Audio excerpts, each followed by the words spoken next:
शांत हो जाएं, आंखें बंदी रखें।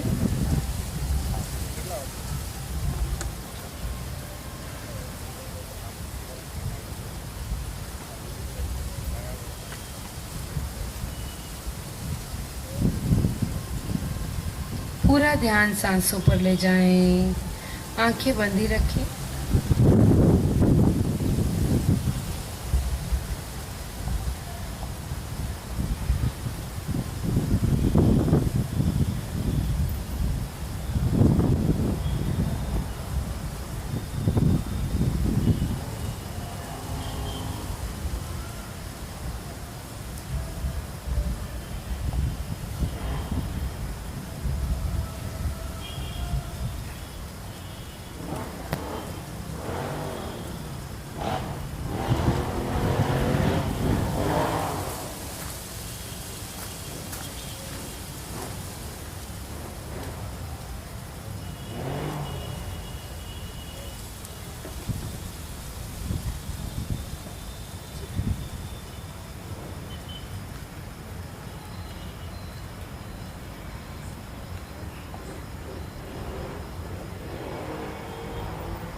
आंखें बंद रखते हुए अपनी अपनी जगह पर खड़े हो जाएं।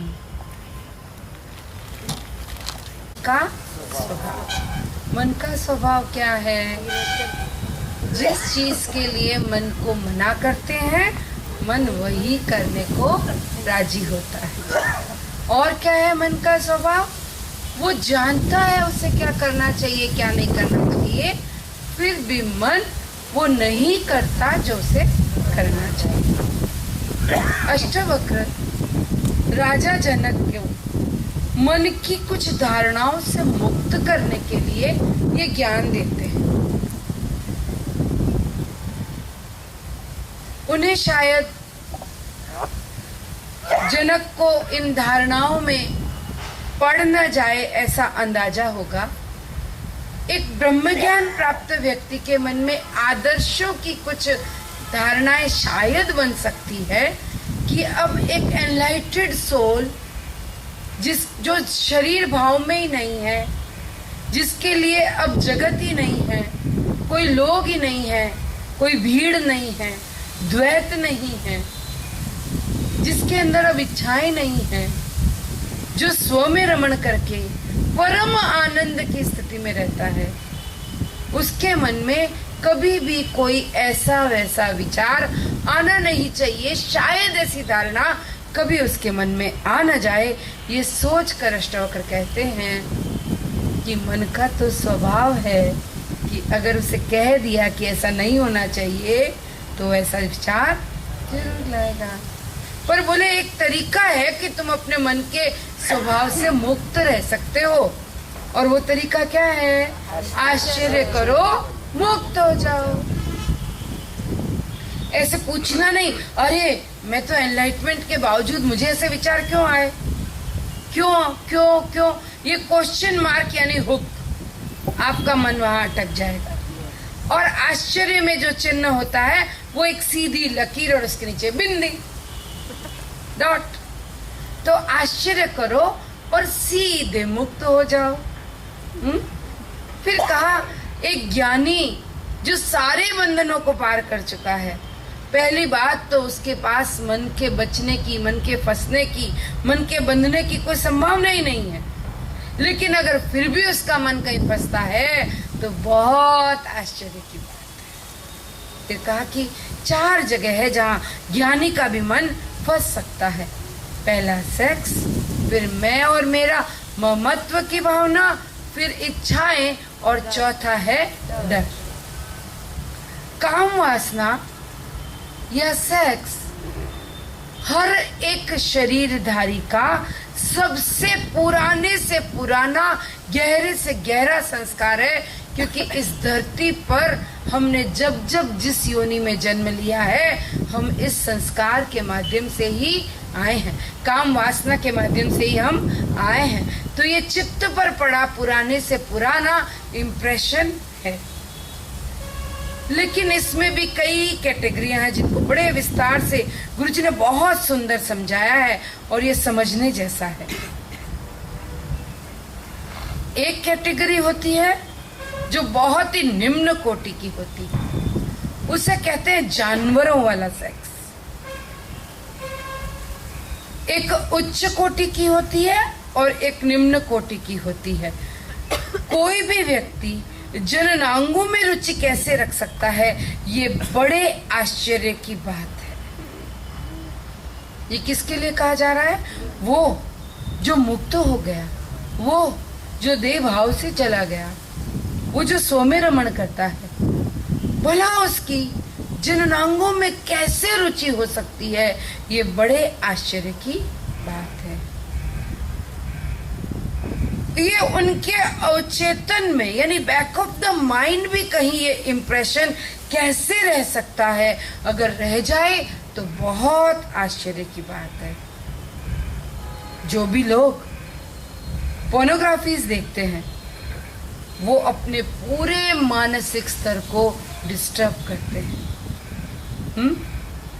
ये यूट्यूब पर और जगह जगह पोर्नोग्राफीज को देखने से, ब्लू फिल्म्स को देखने से पूरा मस्तिष्क प्रभावित होता है। ये आपके मानसिक स्तर को पूरी तरह प्रभावित करता है। टीनेजर्स जिनके अंदर अक्सर निम्न कोटि का सेक्स, जानवरों वाला सेक्स देखा जाता है, उनका मतलब सिर्फ शरीर से है। वो शरीर से ही बंधे हैं। समझ रहे हैं ना? जैसे जानवर, यानी मोहल्ले में कुछ कुत्ते गाय बैल घूमते हैं, उनका कोई अपना पर्सनल पति पत्नी ऐसा कुछ नहीं, मेल फीमेल हो, बस वो अपनी काम वासना उससे पूरी कर लेते हैं। उसके लिए उनका कोई निजी संबंध उनसे होना जरूरी नहीं होता। इसी तरह टीनेजर्स में, यानी छोटी उम्र के बच्चों में, लड़कों में, यंग बच्चों में ऐसा देखा जाता है कि उनके लिए कोई जरूरी नहीं कि जिसके साथ वो अपनी काम वासना पूरी करते हैं वो उनका कुछ रिश्ते में कुछ हो, पति पत्नी वटेवर, सिर्फ और सिर्फ जननांगों में ही उनकी रुचि होती है। ये सबसे निम्न कोटि का सेक्स बताया जाता है। फिर थोड़े से बड़े लोगों का सेक्स जो शरीरों से ही संबंधित नहीं है, किसी व्यक्ति का एहसास, उसकी उपस्थिति, उसके स्पंदनों से भी संबंधित है, यानी मानसिक स्तर पर सेक्स है। वहां पर पर्टिकुलर अपने प्रेमी, अपने पति, अपने पत्नी जिनसे वो कनेक्टेड है, उसकी उपस्थिति में ही उन्हें ये स्पंदन उठते हैं।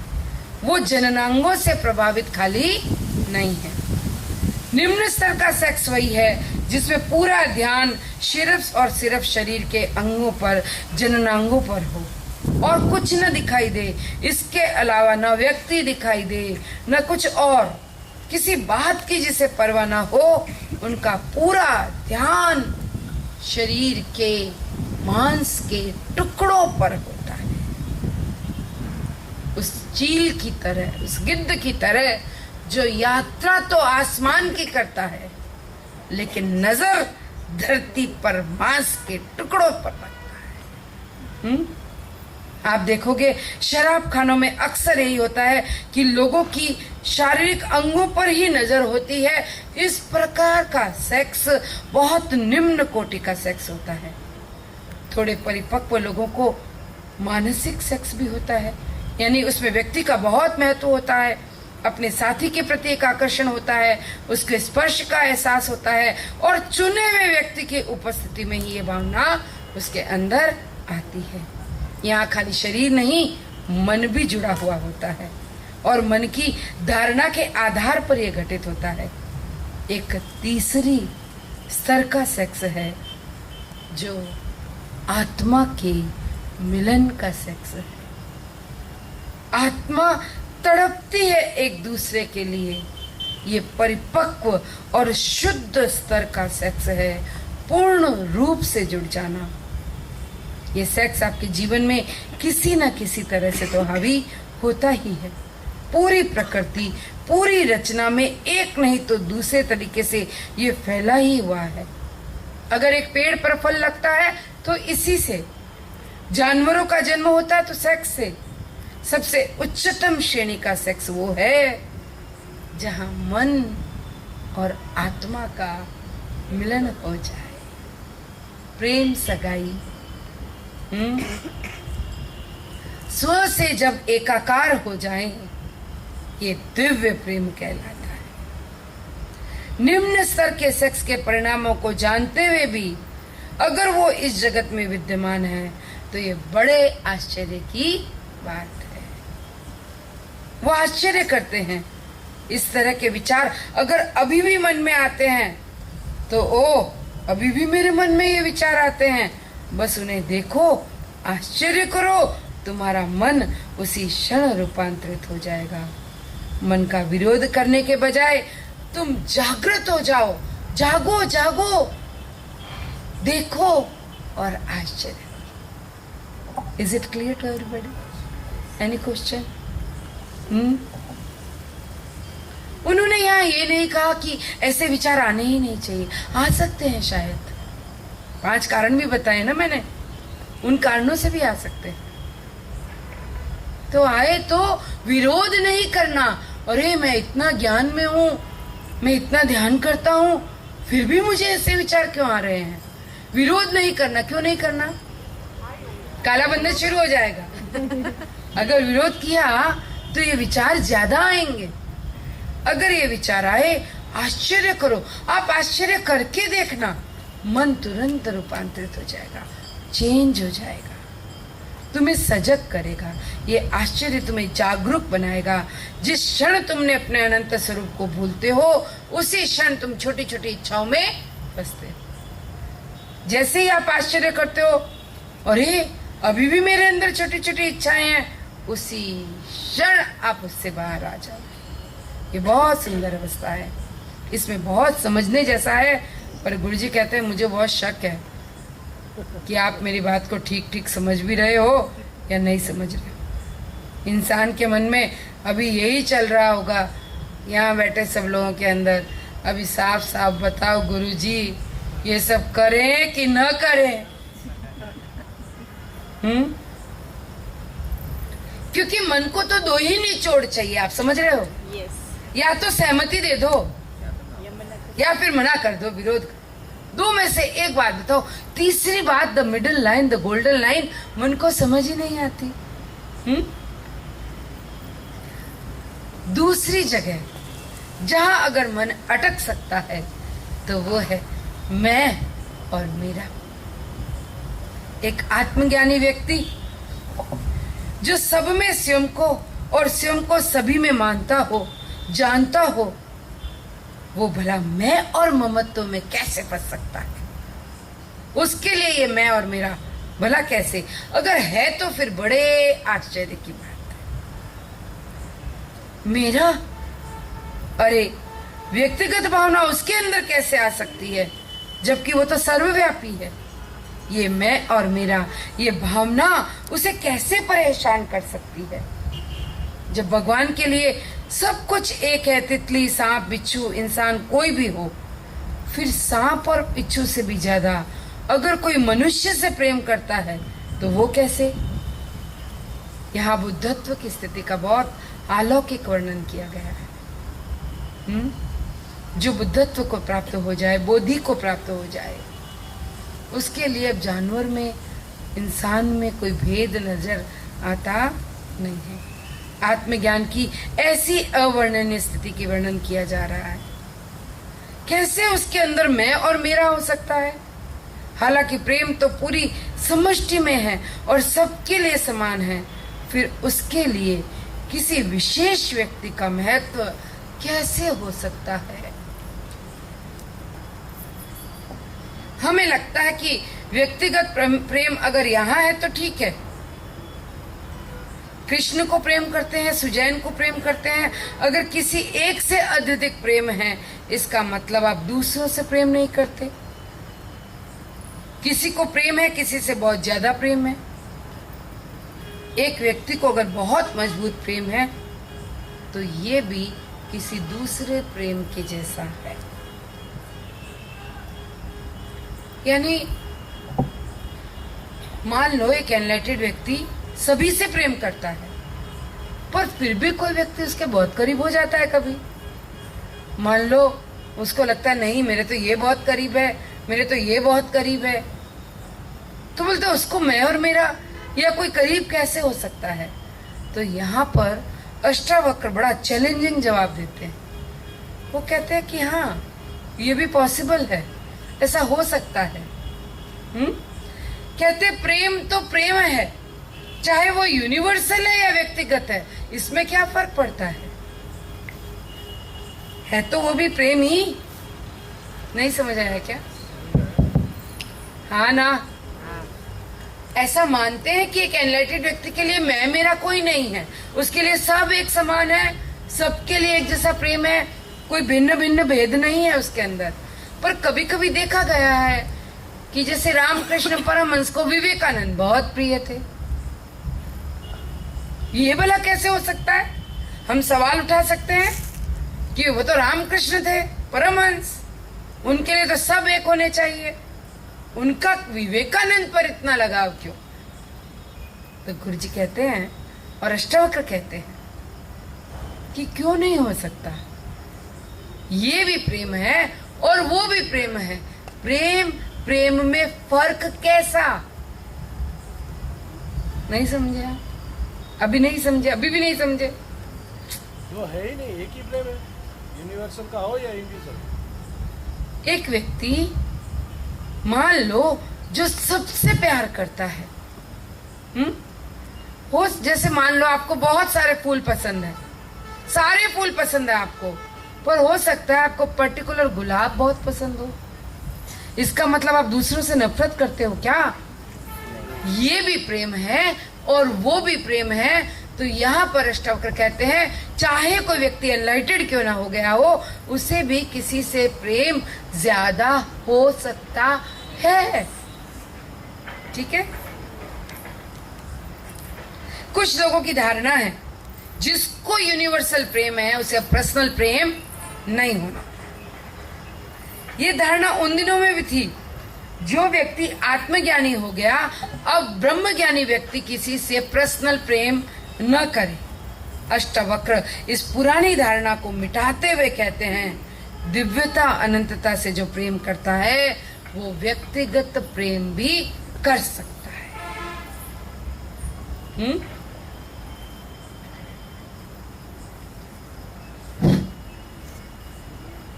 बल्कि वो सभी से पर्सनल प्रेम, व्यक्तिगत प्रेम कर सकता है।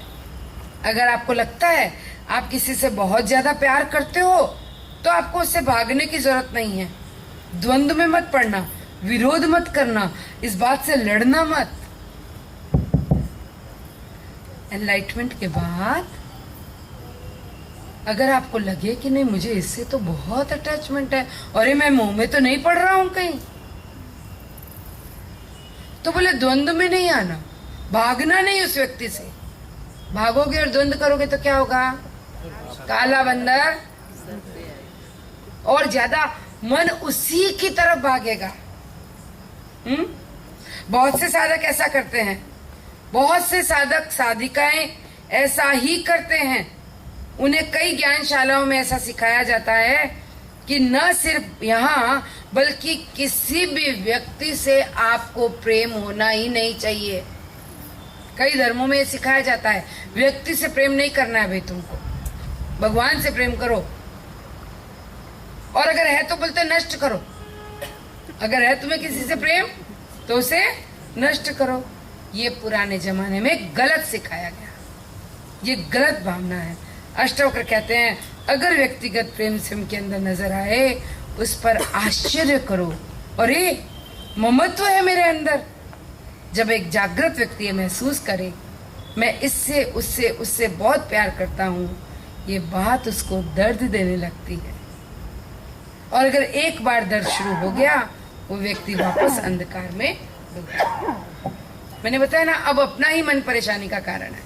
तो बेहोश वाले व्यक्ति को लगेगा जब मेरे लिए सब यूनिवर्सल प्रेम है, सब एक है, तो क्यों मैं कोई 2-4 लोगों से बहुत ज्यादा प्रेम क्यों करता हूँ। उसे लगेगा मैं मोह माया में पड़ गया। यस, तो वो अपने ही मन से परेशान होने लगेगा। और अगर वो विरोध करेगा मुझे ऐसा नहीं होना चाहिए, तो बहुत दर्द होगा उसे और वापस वो डूब जाएगा, उसी अंधकार में चला जाएगा। तो एक बहुत सुनहरी रेखा है, आप आश्चर्य करो। क्या करो? अब ये ज्ञान कैसा है? 2 धारी तलवार, खुद के लिए भी और दूसरे। अभी टिक्का टिप्पणी नहीं करना, अरे वो तो एनलाइटेड है, वो ऐसा कैसे कर सकते हैं। अगर हम अपने लिए आश्चर्य करें तो दूसरों के लिए भी क्या करें? आश्चर्य। जब तुम दूसरों में देखोगे तो शायद ये शब्द काम नहीं करता। तुम्हें लगता है वो उससे कैसे प्रेम करते हैं। लोग कहते थे विवेकानंद रामकृष्ण को ज्यादा प्रिय है, दूसरे क्यों नहीं। तुम दूसरों के लिए प्रश्न उठा सकते हो। तो क्या कहा? दूसरों के लिए भी आश्चर्य करो, और अगर खुद में दिख जाए तब भी आश्चर्य करो। प्रश्न किया तो तुम अपने मन को परेशान कर डालोगे। जो भी चीज आपको अस्वीकार्य, असाधारण लगे कि ऐसा नहीं होना चाहिए, तो आप अपना मन में उसे पसंद कर लें। जिस बात को लगे ना कि ऐसा नहीं होना चाहिए, कोई बात नहीं, होना चाहिए, है तो है, पसंद कर लो उसको, ठीक है। उस पर विश्वास करो और एक सकारात्मक सोच बनाओ। नहीं समझ आया? देखो, जो बात आपको अब लगे कि ये उचित नहीं है, मेरे मन में नहीं आना चाहिए, गुरुजी कहते हैं उसको पसंद कर लो। हाँ भाई, कोई बात नहीं, है तो है, भले होती। फिर कहा कि उसके लिए एक सकारात्मक सोच बनाओ। सोचो ये मेरे जन्मों के संस्कार है। कुछ ऐसे एक पॉजिटिव थॉट के साथ आप उसको एक्सेप्ट कर लो और फिर उस पर आश्चर्य भी करो। मुझे तो बहुत आश्चर्य है कि मेरे द्वारा ये हुआ और मुझे पता ही नहीं चला। यहाँ 2 बातें हैं, शब्द बहुत कम है लेकिन इनमें अर्थ बहुत ज्यादा है। 2 धारी तलवार, ये आपके ऊपर भी लागू होता है, ये दूसरों पर भी लागू होता है। न खुद को लेकर दुखी होना है, न जो दूसरे आपके आसपास है उनके लिए भी जजमेंटल नहीं होना है। न खुद को जज करें न दूसरों को। गोल्डन लाइन का इस्तेमाल करें और अपनी चेतना को ऊपर उठा लें। तीसरा, इच्छा।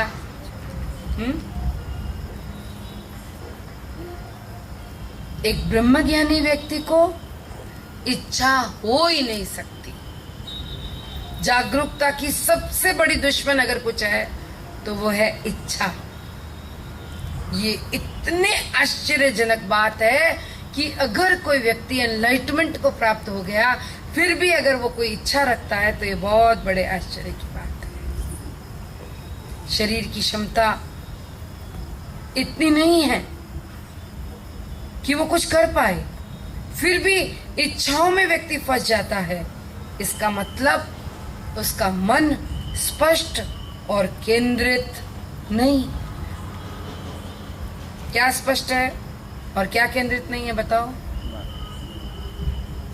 मन स्पष्ट नहीं है और हाँ, सेंट्रलाइज में नहीं है। मन स्पष्ट नहीं है और केंद्रित नहीं है, इसका मतलब अभी भी उसके मन में ये क्लैरिटी नहीं है कि आई एम ओमनी प्रेजेंट।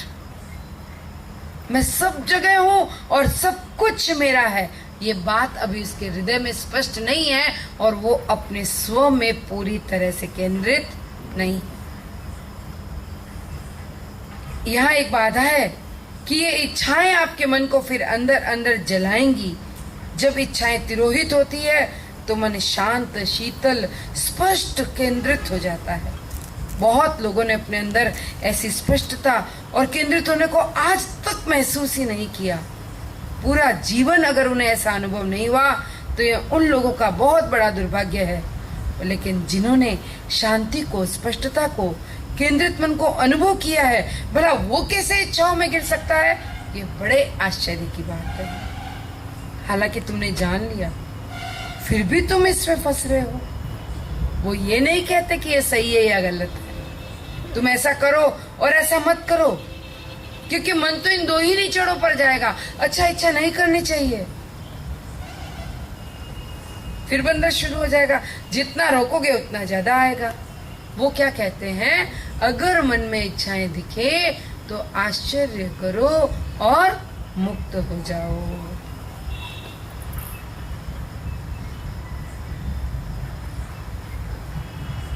ब्रह्म ज्ञान के बावजूद शायद जनक को कभी एक बार, आधी बार ऐसा विचार आ भी जाए, मैं, मेरा, इधर उधर कुछ भय महसूस हो जाए। अष्टावक्र पहले से उसे ये फॉर्मूला देते हुए कहते हैं, आश्चर्य करो और उसी पल ये सब तिरोहित हो जाएंगे और तुम ऊपर उठ जाओगे। समझ में आ गया सबको? सबको बहुत सिंपल है, मैं बताती हूँ आपको। जैसे अपना ये गेट खुला है ना, ठीक है?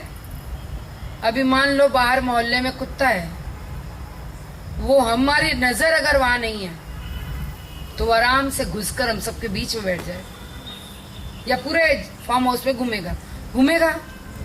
और अगर हम में से किसी की नजर पड़ गई, अरे कुत्ता आ गया, आश्चर्य कर लिया, दुम दबा के भाग जाएगा।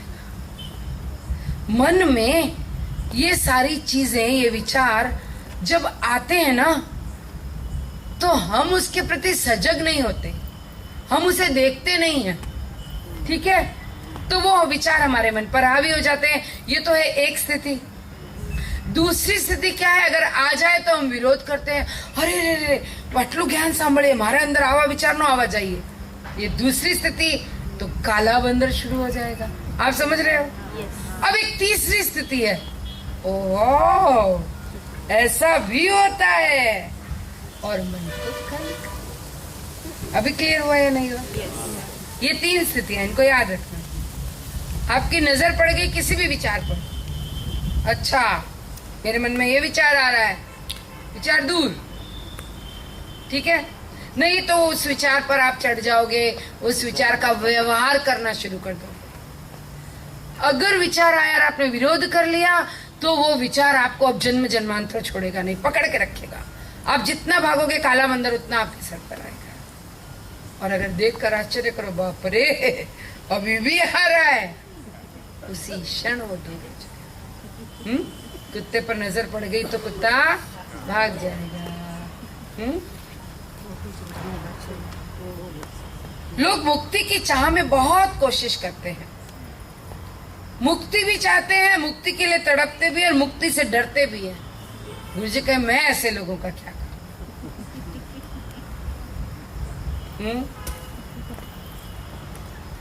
एक तरफ वो मुक्त होना चाहते हैं, दूसरी तरफ वो मुक्त होना नहीं चाहते, डरते हैं।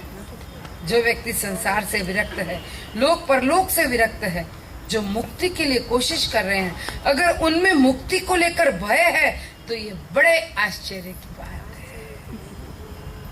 4 बाधाएं कौन कौन सी देखी हमने? चलो बताओ।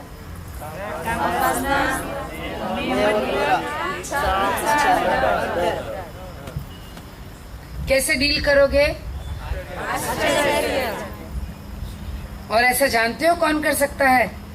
बहादुर व्यक्ति।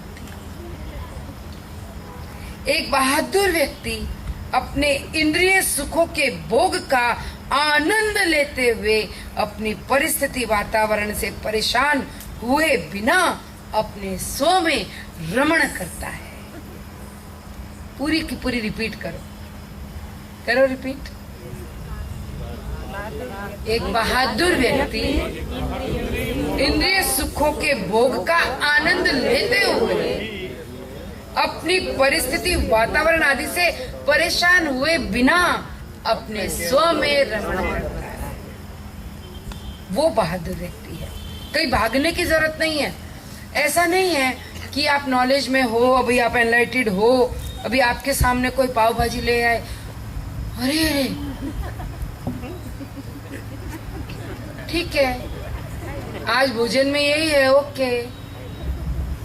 वो उस इंद्रिय का भोग करते हुए भी अपने स्व में, वो संसार से परेशान नहीं है। હવે હું કરે લોકોને ખબર જ નથી પડતી કે હવે એમને માટે કઈ પાવભાજી લઈ જતા હોય, કઈ કાંદા લસણ વાળું, समझ में आ रहा है या नहीं?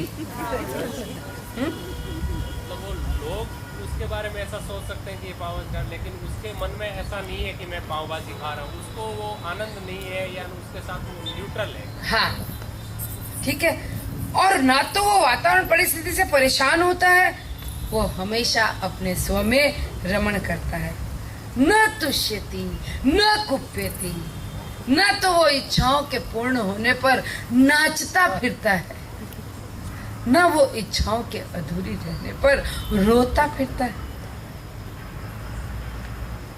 न उसे अपनी कोई इच्छा पूरी होने की खुशी, न अधूरी रहने का कोई गम। अगर आप किसी चीज का विरोध करते हो तो फिर आपके बटन भी दबेंगे, आपको गुस्सा भी आएगा। और गुस्से के पीछे है क्या बताओ? चलो, इच्छा। इच्छाओं का दूसरा किनारा गुस्सा। आप इच्छा या फिर गुस्सा, इन दो पर लटकते हो। या तो आपको काम वासना पसंद है या फिर आप काम वासना के विरोधी हो, या तो आप मैं मेरे में फंसे हुए हो, लिप्त हो, या फिर आप इसका पूरी तरह से विरोध करते हो।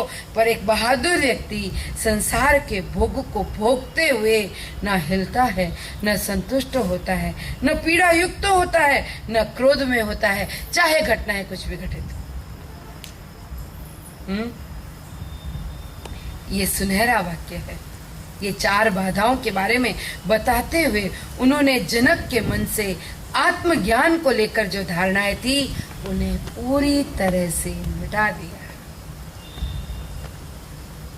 क्योंकि आत्मज्ञानी को लगता होगा ऐसा होना चाहिए, ऐसा नहीं होना चाहिए, ये सब छोड़ो, जो भी चीजें जैसी है उन्हें देखो और आश्चर्य करो। अष्टवक्र जनक के मन के इन सारे विचार और धारणाओं को निकाल देते हैं। स्व को देखो और इसी स्व को हर समय हर जगह देखो। न तुष्यति न कुप्यति, न परेशान क्रोधित हो, न ही बहुत खुश और तृप्त हो जाओ। खेल की तरह लो। ये जितनी भी प्रवृत्तियां और कर्म शरीर में हैं उसे ऐसे देखो मानो ये प्रवृत्तियां और ये शरीर मेरे भीतर बाहर दोनों जगह हो रही है और मानो किसी और के शरीर में हो रही है। बात बहुत गहरी है। I don't know you can catch it or not, I don't know. सब खेल की तरह लो। जो भी प्रवृत्तियां हो रही हो या जो भी कर्म आपके द्वारा हो रहे हैं शरीर में हो रहे हैं, और ऐसे देखो कि ये प्रवृत्तियां इस शरीर के भीतर और बाहर दोनों जगह हो रही है, और वो भी ऐसे देखो जैसे किसी और के शरीर के अंदर हो रही है। शरीर से अपने आप को अलग। यस, इतना भी उस शरीर से कनेक्शन नहीं कि ये मेरा शरीर कहीं और ही, जिसे पड़ोसी के घर में आग लगी हो ना, जैसे भूख पेट में लगी हो ना, तो ऐसे देखो कि ये शरीर